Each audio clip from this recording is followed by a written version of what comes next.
Good morning, everyone. We're glad to see you all on for the Zoom this morning. We have a special presentation today from Karin Allen. She is a extension professor up on campus at Utah State University, and she's very knowledgeable, and she's presented for us before. I think y'all know she's enjoyable, but also she's a very sharp mind. So we are really appreciating her joining us today to talk about the new Nutrition Facts Label. And we also want to welcome FNEP. They're joining us in Salt Lake, so shout out to Paula and her team. And what I'll do is I'm going to first remind everybody to put their name and county in the chat. That's how we'll keep roll. And then I'm going to mute everyone while Karin is presenting, and then when it's time for discussions, we can unmute if there's questions that you might have. So I'm going to go ahead and turn the screen over to you, Karin. Okay? Hey, good morning, everybody. I apologize if I'm sniffing. I ran across the street. You don't think it's that far to go from NFS to the Food Sense office, but when it's 20 degrees outside, it may as well be 5 miles. Yes. So I am going to present on some of the updates to the Nutrition Facts panel, but there are two main goals that I want to get out of this. The first is to let you guys know what those changes are. But second, I want to help you anticipate some of the questions that as educators you might get from some of your clientele. People saying, well, why does this product say this when 2 months ago it said this?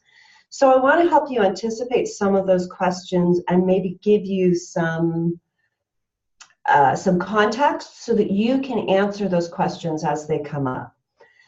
So first, let me give just a brief history of the Nutrition Facts panel. So the one that we're used to seeing actually has been in place since 1990. So this is the first time in almost 20 years that there has been a real significant update to the Nutrition Facts panel. Since 1990, we have had different components added to the panel that have become required or voluntary. For example, the addition of the line that indicated how many trans fats were in a product. Also, allergen labeling was part of that big change in 1990. So we have had some very significant things in terms of research with nutrition, diseases of public health significance. You'll see that some of the vitamins and minerals that are listed, mandatory listing, have changed. And that is because we have more information, for example, on things like vitamin D that were voluntary before now. Now these things will be required. So, oops, am I not in the right thing? To the right. Up to the right. Sorry. Oh, that's why. Oh, okay. Okay. So we'll just. There we go. Okay, so let's go over the timeline of some of these new changes that we're going to see. So in 2014, the FDA proposed the changes that were going to be made. As part of remaking a rule, this rulemaking process, they are required to open it to public comment. So they did have a public comment period open for several months during 2014, where they accepted comments from academia, from industry, from consumers, and from other interested government agencies. After reviewing all of those comments on their proposed changes, about a year later, they came out with a supplemental proposed rule.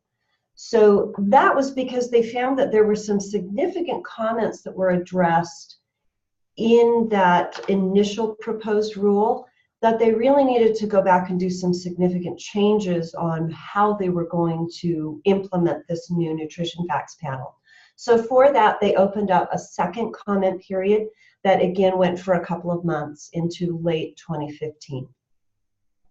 The final rule then, after evaluating all of those additional comments, the additional information that was provided, they published a final rule in May of 2016. This typically they will have a 60-day to 90-day period where that from the time that is published until it goes into effect. So that rule then went into effect in July of 2016. At this point, people can still make comments, but there's no guarantee that the FDA will really evaluate those, or that will have anything to do with any future changes that they may make. As they started publishing this final rule, getting the information out to the public, some very interesting things happened, because at that point Congress had mandated the USDA to review and come up with a rule for labeling of genetically modified foods. So a lot of industry said, hey, we're going to have these things where we're going to have to change our label to comply with genetically modified labeling. We don't want to have to label our nutrition. We don't want to change our nutrition facts panels and print new labels just to have to turn around and print new labels when this new genetically modified organism rule comes out. Plus, there were still some questions about certain things like fiber and added sugars, how those were really going to be implemented. And so because of some of these additional considerations, the FDA did issue some extended compliance dates where they pushed those dates that you would see it on a nutrition facts panel back by a few years. And we'll talk about that as we move through this presentation. But that gives you a basic overview. Basically, that it took 4 years for these things to be defined, to get comments, to publish a final rule, and then to say, okay, now from this point forward, this is when those compliance dates will kick in. So you'll see this whole entire process is actually going to take 7 to 8 years from the initiation of that discussion to when companies are required to use these nutrition facts panels. So the wheels of government do sometimes move very slowly, but at least you can be aware of when those dates will come around. So an overview of the main changes. This is a graphic that the FDA has put out to show some of the main changes that you're going to see. There are some changes to nutrients. As I mentioned, some of the vitamins and minerals have changed. Any of these can still be listed voluntarily. It's just that they're changing which ones are required. There are also going to be changes to how some of the nutrients are defined or what daily values they have. The FDA says the format, even though the layout will change, they claim that it still has the iconic layout. It will still be recognizable to consumers as the Nutrition Facts Panel. There's some really interesting research that they did into the parts that they changed on this, where they actually set people up in a lab with several different proposed formats, and they tracked their eye movement and how long their eyes rested on certain portions of that Nutrition Facts Panel. And from that, they determined where the most important information was, what should be bolded, what should be a larger font. So they did do some pretty extensive research into this layout. Serving sizes have also changed for some food categories. They claim they're more realistic. I still argue that if a pint of ice cream has a spoon taped to the side of it, it's intended to be one single serving.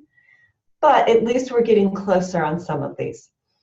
Some serving sizes have increased, some others have decreased, and some there are entirely new categories that have been defined. So let's start with the changes to the nutrient listings. The biggest one, and the one that's going to cause the most confusion, is the required information on added sugars. There's also a new definition for dietary fiber. This could cause some confusion because even if a formulation hasn't changed, you may see when people start using the new Nutrition Facts Panel that all of a sudden there's less fiber in it than there was in the previous version. It doesn't mean that they're putting less fiber in it. It means that one of the components they were using that was previously defined as fiber no longer meets that definition and cannot be included in that calculation. There are also changes to daily values and the listings for certain nutrients. For example, calories from fat are removed. You cannot put calories from fat on the label, not even voluntarily. And that has to do with some research that has come out since 1990, showing that not all calories from fat are bad. There are actually certain types of fat that we want to encourage consumers to include in their diet.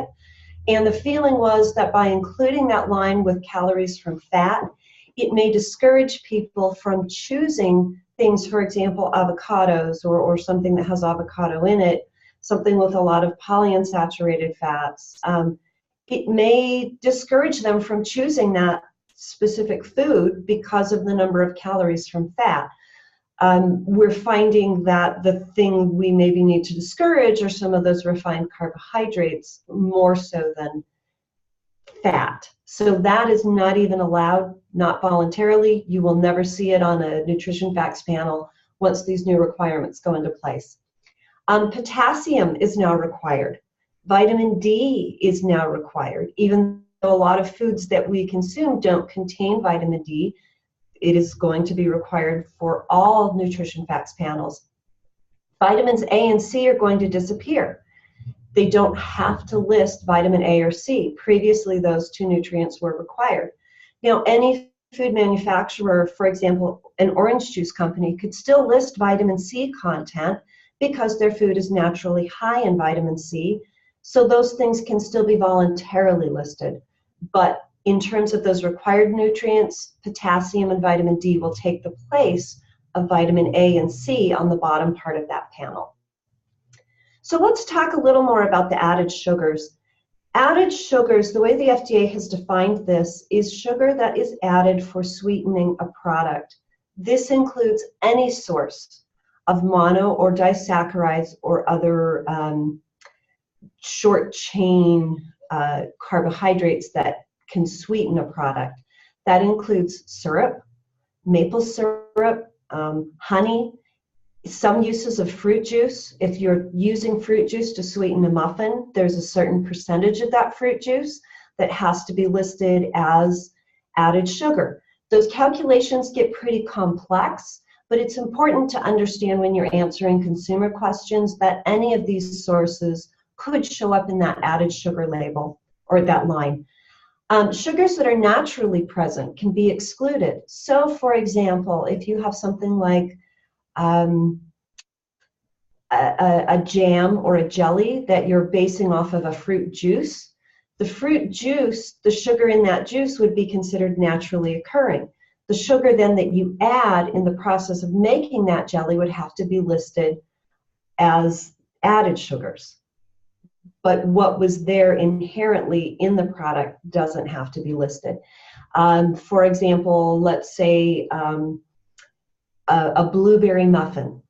There are going to be sugars in the blueberries that are naturally present. You have to include those as total sugar, but when you're coming up with the amount of sugar to put in the added sugar line, the sugars that were present in the blueberries would not have to be included. Same thing for things like banana bread, zucchini muffins. Anything that was included in the fruit itself doesn't have to be listed as an added sugar. And this does get confusing. The FDA has also then determined that any sugars that are broken down during baking, so for example, something that caramelizes or makes the crust of bread start to turn brown, those things, even if they're added during processing to help those colors or those flavors develop, they would not have to end up on the added sugar line because they are converted into a non-nutritional form during processing. For something like yogurt or other fermented products, if there is sugar that is added to kind of trigger that fermentation process, those don't need to be listed, but the company would need to document that those sugars are removed either through fermentation or through reactions that occur during processing. Single ingredient sweeteners such as honey, this was a big thing, and this was actually not something that the FDA made a final determination on. They originally proposed that any single ingredient sweeteners such as honey or granulated sugar or maple syrup, where it was a single ingredient that contained a sugar source that then could be used as an ingredient in a food, they said that those food products, those ingredients would have to contain an added sugar line. So when you looked at honey, it would say total sugar, and then underneath that added sugar, they would have to declare all of the sugar in honey as added sugar. This created a huge issue in industry because especially the honey producers and the pure maple syrup producers said, if we list things that way, the average consumer is going to pick up our jar of honey and say, why are you putting sugar into the honey, and think that they were tricking the consumer or trying to make it sweeter than it should be, or that it was a lower quality. The interesting thing is, as I mentioned, that the FDA did not settle this debate. They said they were going to require it, and they were going to come out with all kinds of strange ways to label it so that you could alert the consumer that those things weren't necessarily added in, but that they were considered added sugars because this was a sweetener.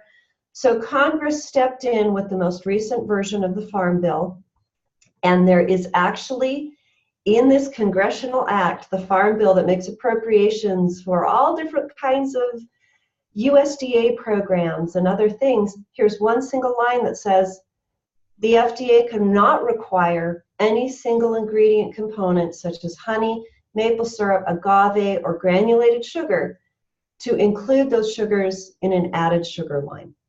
So what that means is when you use honey as an ingredient in something you're baking or some other food product, you have to list the sugar that was included in that honey as an added sugar because the honey was used to sweeten the product. But when you see honey on the store shelf and it has a nutrition facts panel, it will say total sugars, but there won't be a line saying that some of that sugar was added. So I just thought that was an interesting thing, that it took Congress stepping in to say, hey, we're stopping this debate right now, and we're just going to list it the way that makes sense to consumers. So the FDA came up with a daily value of 50 grams of added sugars. This is not total sugar. This is added sugar. So you will see on the nutrition facts panel that the total sugar line does not carry a percentage following that. But for the added sugar line, there is a percent daily value listed, and that is based on that daily value of 50 grams. Let's move on to talk about fiber, and then we'll come back and we'll look at an example of that nutrition facts panel again a little later, kind of talk about some of these issues and how you may address questions. So the FDA defined dietary fiber as naturally occurring fibers that are intrinsic and intact in plants. So that means if you are using something like squash and using that as part of a recipe or part of a food product, any fiber that was part of that squash is fiber. You can count that in that fiber definition. If you are adding some isolated or purified source of fiber, the FDA has determined that 15 of those sources can be included. So here's that list. I'm not going to read over the whole thing. They are still open to comments on other specific isolated or purified fiber sources, if those are appropriate and can be used in the total fiber calculation. So we may see this list change. I doubt that it will get smaller, but we may see it increase as additional information is provided to the FDA by manufacturers or by food companies to argue that this certain fiber source, this purified fiber source, should be included in this added fiber calculation. So this is where I mentioned you may see someone come up to you and say, well, I have this product and my old package, it shows it has 5 grams of fiber, and my new package, it shows it only has 4 grams of fiber. So why did they decrease the fiber? And the answer is they probably didn't. They didn't change the formulation. It's just that one of the purified sources they were maybe adding as an ingredient is no longer allowed in calculating the total fiber content under the new labeling rules.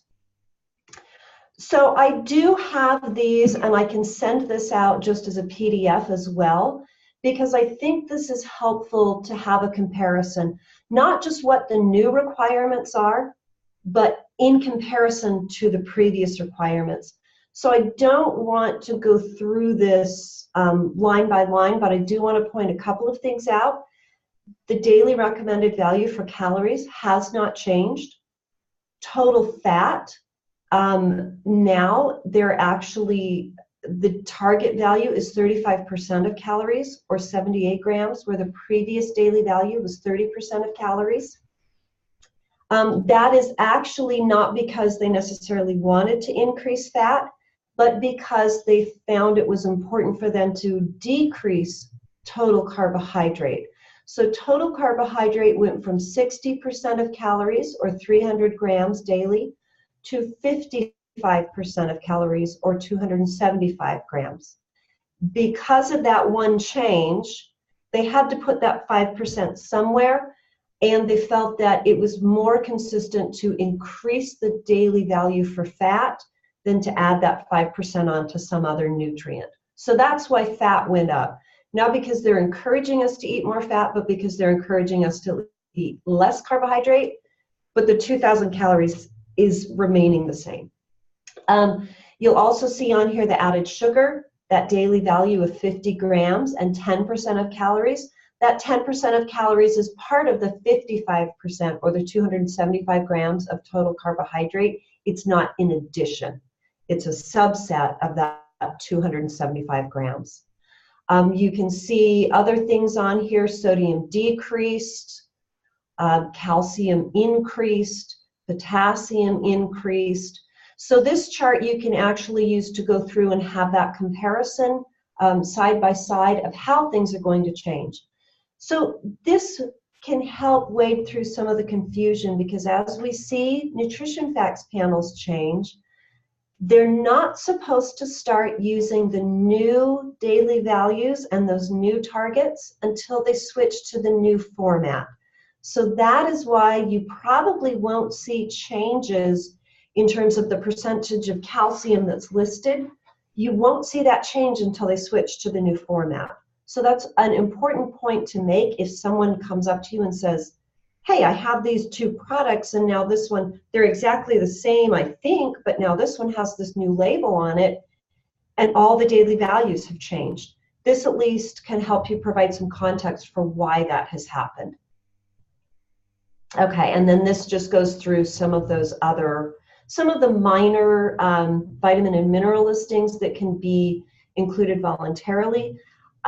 If there's a vitamin or mineral that is not included on this list, it either means that there's no daily value established, it's not something that the FDA looks carefully at, or it means that there were no changes to that specific micronutrient. So let's talk about those changes to the format. As I mentioned, larger font size for some nutrients. This includes calories, servings per container, and serving size. And there's also places where there's going to be bold font listed. The other thing that's changed is that those required micronutrients, vitamin D, calcium, iron, and potassium, now have to list the weight in addition to the percent. So originally, we just saw, for example, vitamin A, and then it would say 5%. Now you're going to see on the new labels, since vitamin A is not required, you might see vitamin D and then a microgram amount followed by the percentage, so that you have some context. We're finding that for people who have certain diets that they need to follow, where they're increasing or decreasing certain these micronutrients, vitamins and minerals, it's more helpful for them to see an actual weight so that they can keep track by weight of how much of that nutrient they are consuming each day, as opposed to trying to look at that percentage and what does that actually mean if they've been told by their healthcare provider that they need to limit it to so many milligrams or so many micrograms per day. Because vitamin D is commonly listed as IU, or international units, the FDA is still allowing that the IU for vitamin D can be listed voluntarily after the microgram amount on the panel. For the other voluntary vitamins and minerals, so now things like vitamin A, vitamin C. Those vitamins and minerals, they can choose to list a milligram or microgram amount, but it's not required. So for those others, we will continue to see a percentage of daily value. We may or may not see an actual weight, just depending on the producer, that manufacturer, and how they want to list those. There is a new footnote, so we don't have to see the huge chart with this is how many calories a 2,000 calorie diet or a 2,500 calorie diet and all the weights of fat and cholesterol and some of those things. Now there's going to be one simple footnote that the percent daily value tells you how much of a nutrient is in a serving of food, and that is based on a 2,000 calorie diet. So here's a side-by-side comparison.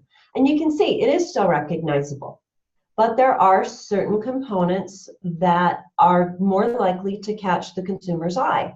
I think this is going to last for maybe 5 or 6 years, that those things will continue to catch our eye, and then we'll get used to it and we will get very good at ignoring it, just like we do on the current Nutrition Facts panel with the things we don't want to look at.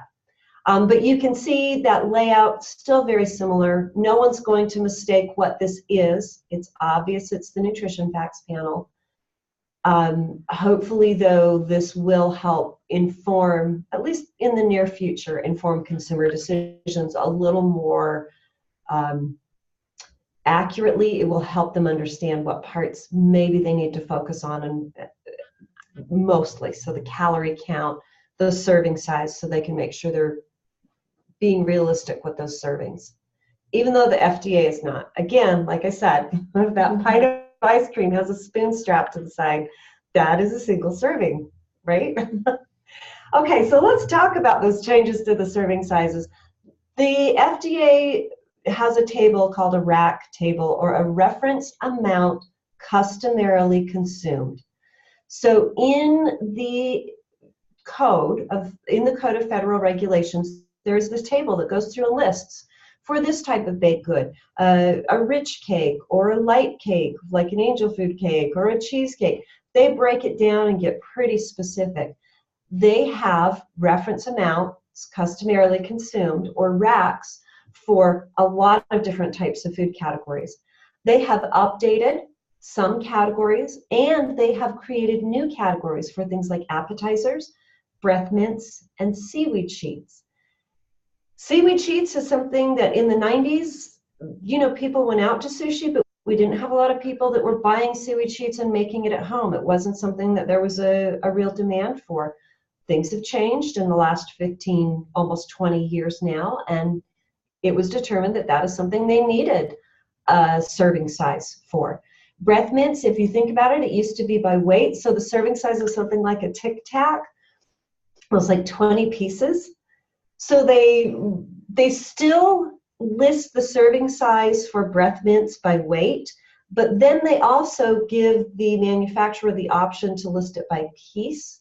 So the serving size for something like a Tic Tac may be 2 pieces and much more realistic than 20 pieces, because they're strictly tied to listing a gram weight for that serving. So the appetizers, this is a really interesting one.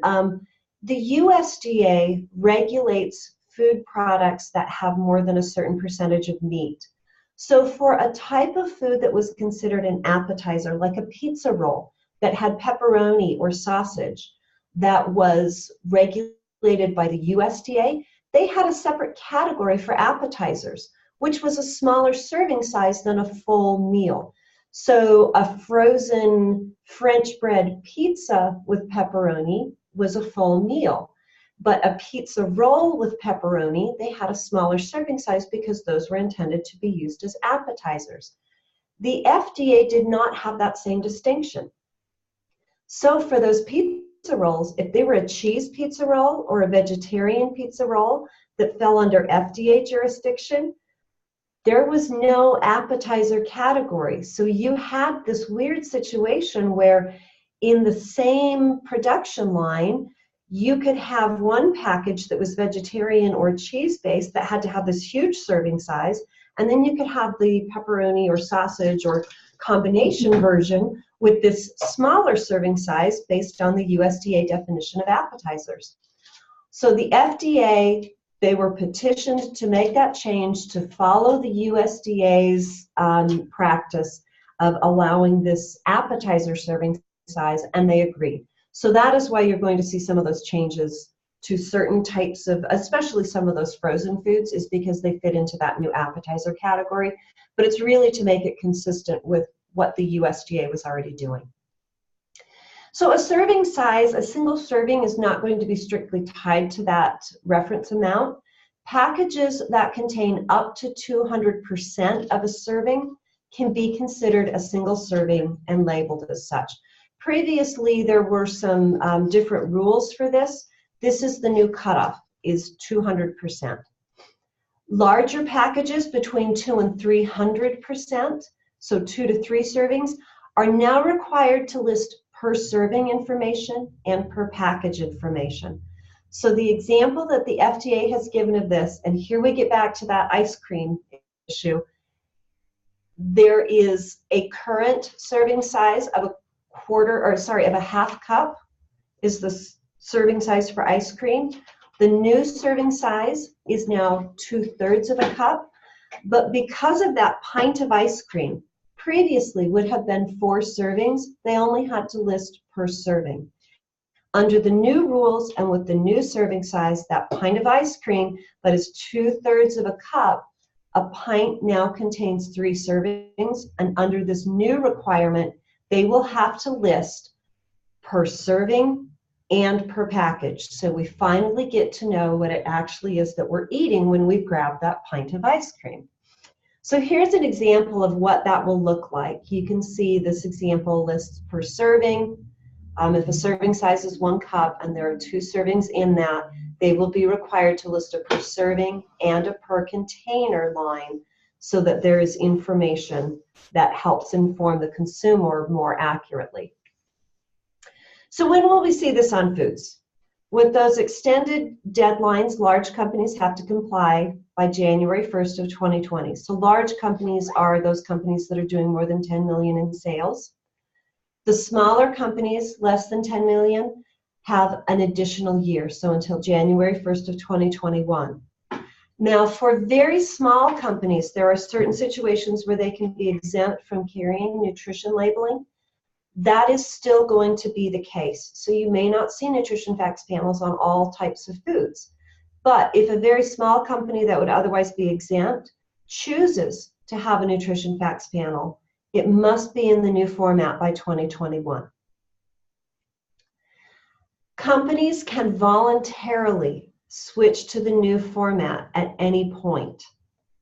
What they can't do is they can't mix formats. They can't use the new look or the new layout, but the old target daily values. As soon as they switch to the new format, it is an all or nothing situation. So they have until 2020 or 2021 to do that, but when they do it, it is 100% in the new format.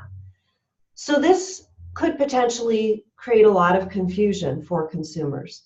The other issue here is that the way the FDA has worded this compliance date, it applies to any foods that are made or produced as of January 1st, 2020.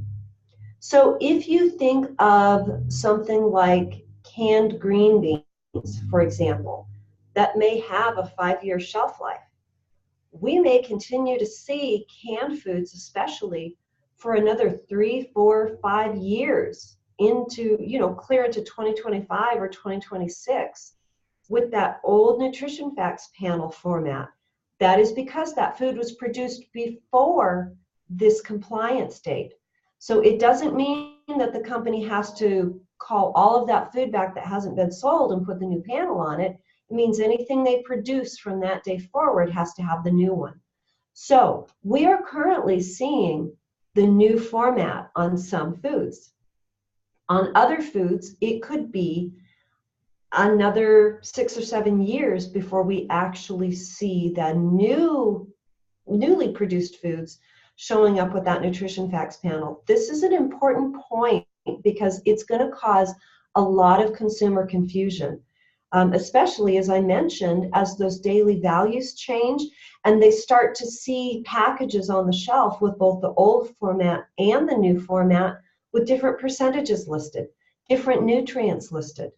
So you need to be able to understand why those differences exist so that you can answer those questions for your clients, for those participants in your classes.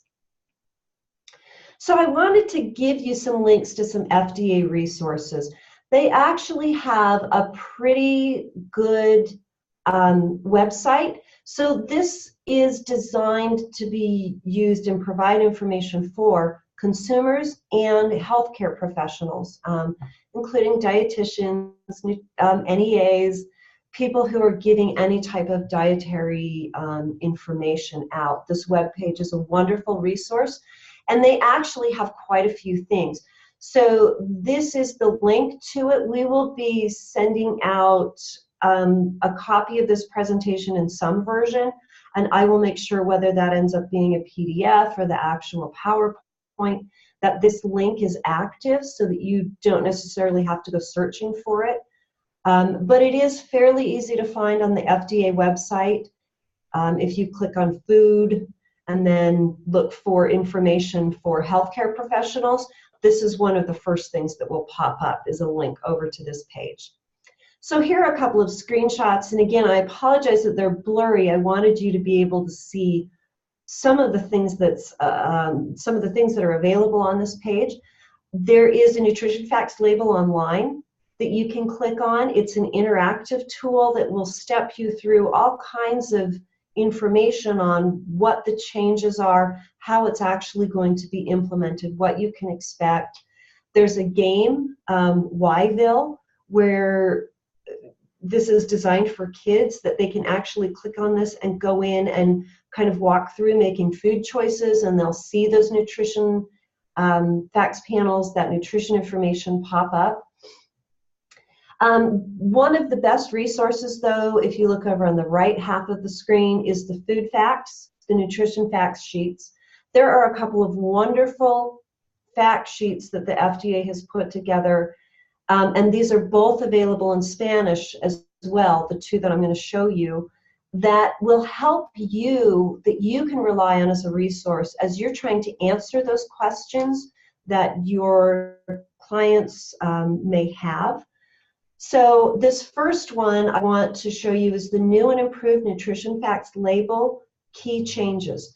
This is a one-page fact sheet that summarizes very clearly what the changes are, what consumers can expect. It compares the new label to the current label or the old format, so they can understand some of these changes a little more clearly.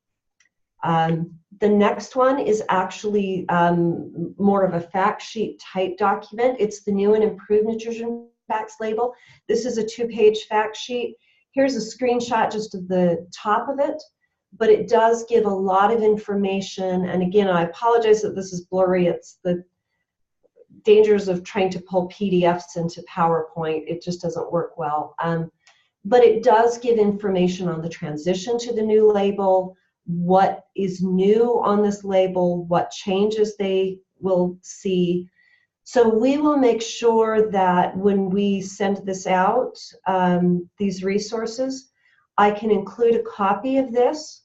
You will also have the link to be able to go download it. I recommend, even if you start by using this copy, that you check back regularly to see if there are updates, because the FDA won't necessarily let us know if this fact sheet has been updated or if there are new resources or additional translations available. So I do recommend that you occasionally click that link back to that page, go back and see what's there. Also, if you ever have questions about any of this, you are welcome to send me an email. If there's something that you see on that resource page that you're just not sure what it is that the FDA intended, how that should be used, what it really means, I'm happy to help and if it's something that I'm getting 3 or 4 or 5 emails on, then maybe it's something we need to look at putting together some information and sending it out to everyone. But that's always a good way to let us know that you do have questions about some of those resources. And we can start to identify where we maybe need to provide some additional context or some additional assistance in helping understand what those mean or how to use them. I think most of it on this page, though, is geared towards consumers, is designed to be fairly straightforward and easy to use. But now that this is the last slide I have, so we have about another 15 to 20 minutes, and I do want to open it up to any questions that any of you have. So I've muted everyone. If you're wanting to ask Karin a question, you can just manually mute yourself. And or if you're more comfortable doing it in the chat, you can, but I think you can talk to her. Let me see.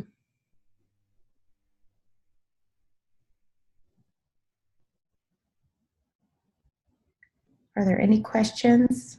I'm afraid if I've muted everyone that if someone does have one, they're not going to feel able to ask. Okay, I have a question on the GMOs. Are the GMOs finished then? I mean, are they ready to go with that? And they're on the thing, decisions have been made? Yes, so the USDA did publish the final rule for the genetically modified labeling. That is the topic of an entirely different presentation. I have to be honest, I haven't even made it all the way through the final rule, and before I start answering too many questions, I want to make sure that I have completely digested that final rule.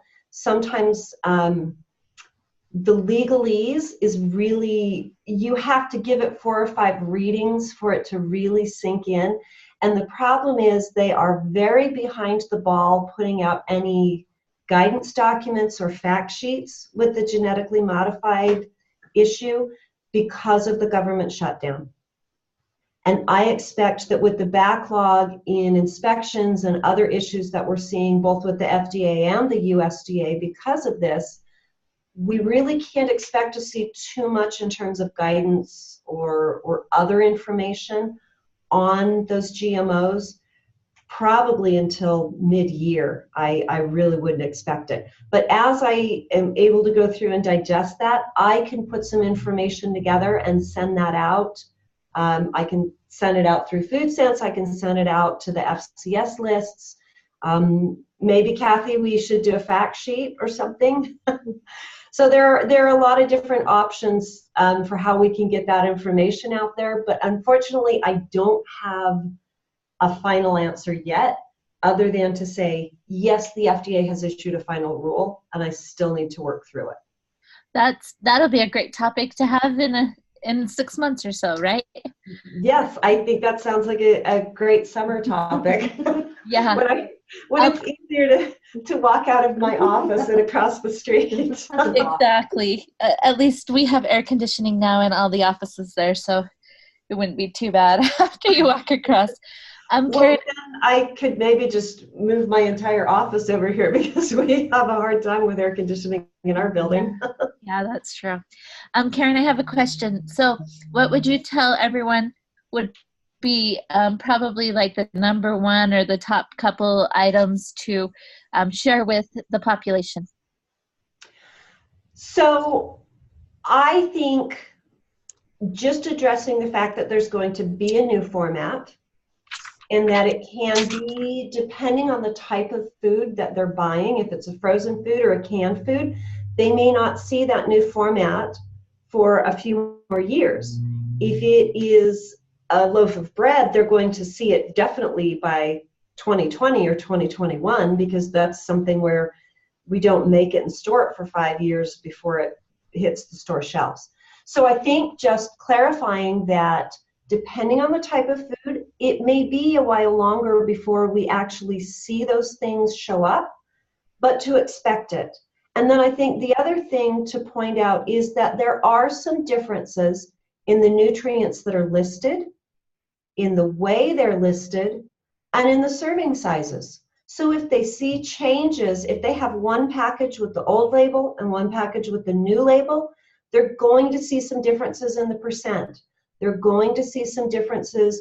You know, they're not going to see vitamin C listed on a loaf of bread, but they are going to see vitamin D listed on a loaf of bread, even though bread is not a good source of either one of those nutrients. So they're going to see some changes, and those changes don't mean that the food company has changed their recipe or the way they make that product.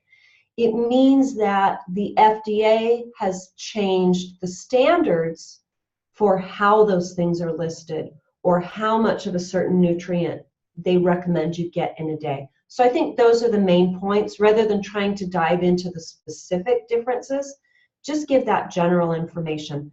So format, timing, serving sizes have changed, and the nutrients that are listed and the way some of the nutrients are listed has changed. And that is why you will see differences.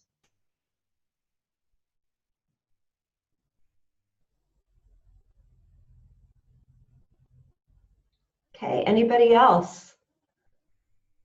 Or did everyone fall asleep? I know that tends to be an issue. You hear FDA and everybody's, oh no. Yes, I do have a question. Go ahead. Yeah, will these rules, so all these new changes will apply also for all those international companies that import or export their products to America? That is a really good question. The answer is yes. If the company does business on a scale where they are required to carry nutrition facts information, then they will also have to comply with the new requirements as of that 2020 or 2021 date. Now, as I mentioned, there is an exemption for very small businesses where they don't have to list nutrition information. They qualify for an exemption. That does include some international producers that are importing food into the US, or I guess exporting food to the US. So you could see some international foods that carry no nutritional information, and that is because they are small enough that they qualify for an exemption. If they have any nutrition information listed, they are required to have it in the new format by that 2020 or 2021 compliance date. Okay, thank you. Mm-hmm.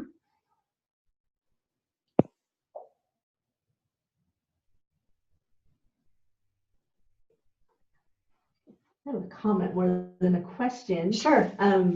I remember I attended a health fair, and I think there was a dentist there that had comparisons of different drinks and the sugar content. And they were kind of showing like, oh, this chocolate milk and fruit juice are the same as soda. And I mean, it can be in a calorie sense, but it was kind of almost telling the consumer, oh, you might as well drink soda because it's the same as these other things. And so I think especially like the milks that have all... So, yeah, I mean, that's an interesting point, and I think it's very interesting that it was a dentist, because in terms of the little guys growing on our teeth, yeah, they could really care less where that sugar comes from, and it's going to have the same effect in terms of cavities and some of those other issues. But nutritionally, if you are getting 200 calories from a soda and there are no other vitamins, no other minerals, no other nutrients, that's an empty calorie food. You're just getting calories. Versus a fruit juice, if you're getting 200 calories, chances are you're also getting some vitamin C or something else that is beneficial nutritionally. You're still probably not getting fiber or protein or some of those others. So I think the important thing is don't necessarily take the dentist's view of sugar as the best view from a nutritional standpoint, but understand that nutritionally our body really doesn't care what the source of the sugar is either. It's just if there are those other nutrients in that drink. Like with milk, with the chocolate milk, you're going to have calcium, you're going to have vitamin A, vitamin D, a lot of other nutrients versus even the fruit juice, and especially versus the soda. But what's interesting is to look at the same number of calories or the same grams of total sugar. You're going to see different added sugar percentages on those. One of the big complaints about the added sugar option is fruit juice manufacturers. So we've all experienced this where maybe you have an apple tree in your yard or your neighbors do. You pick an apple one year and it is so sweet and delicious and wonderful. And then the next year you pick it and it looks exactly the same, but it's a lot more tart. So from season to season, just based on temperature, other environmental conditions, how well it was fertilized, if there were pests on the tree one year versus another, you could end up with more sugar in an apple one year than you do in the next harvest season. If you are an apple juice manufacturer, you want to have a consistent flavor from year to year, a consistent sweetness, because your customer expects that. So juice manufacturers are allowed to set a standard and say, this is where the sweetness should be. This is what is expected. This is an industry standard. If they end up with apples one year that are too sweet and they are over that sugar level, over that sweetness mark, there are ways that they can remove that sugar from the juice so that it reaches the level that it's expected. The flip side to that is if they have one year where everything is just really tart, they're able to add sugar back in to hit that standard. In that case, that is considered a processing issue to make a consistent product, and they wouldn't be required to list the sugar that they put in one season as added sugar because they're just bringing it to an expected level, what is considered an average level. They're correcting for issues in the harvest season by putting back some sugar that was missing from the apples that were harvested. So they don't have to list that as added sugar. Cranberry juice manufacturers, because cranberries are naturally very, very tart, add sugar regularly to reach an acceptable sweetness level for consumers. Cranberry juice manufacturers are required to list those sugars as added sugar. Even if the total sugar is less than apple juice or orange juice, they are still required to list those added sugars. And what does that tell the consumer about cranberry juice? Is it more healthy? Is it less healthy? Should they avoid it because it has added sugar? So those are things that I think you need to expect and understand about this added sugar line. Some of the questions that people are going to have.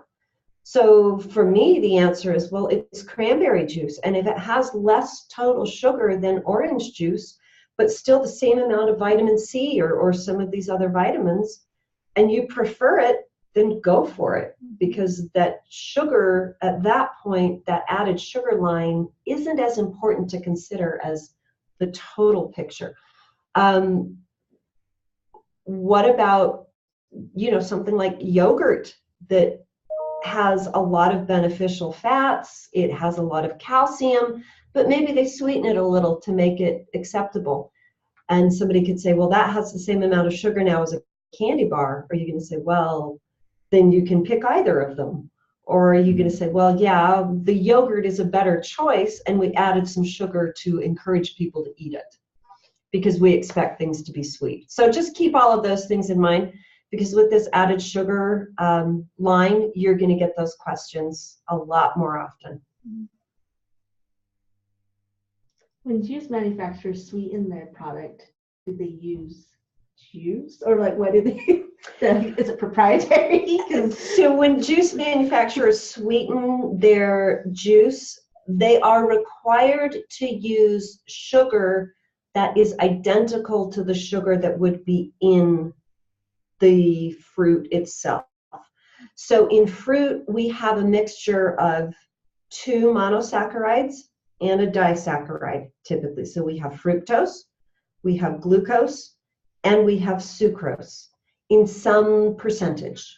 So typically what a manufacturer will do is they will take sucrose and fructose and glucose in the same percentages that is typical for that fruit, and they will add that back. Now, whether they get that directly from apples from the previous year when it was too sweet, or whether they have purified forms, is up to the manufacturer. And then they don't have to list that in the ingredients. That's right, because it's considered an industry accepted practice to standardize their product. But again, just like I said, if they get apples that are too sweet, they will actually remove that sugar because they don't want it to be too sweet either. So, okay, any other questions?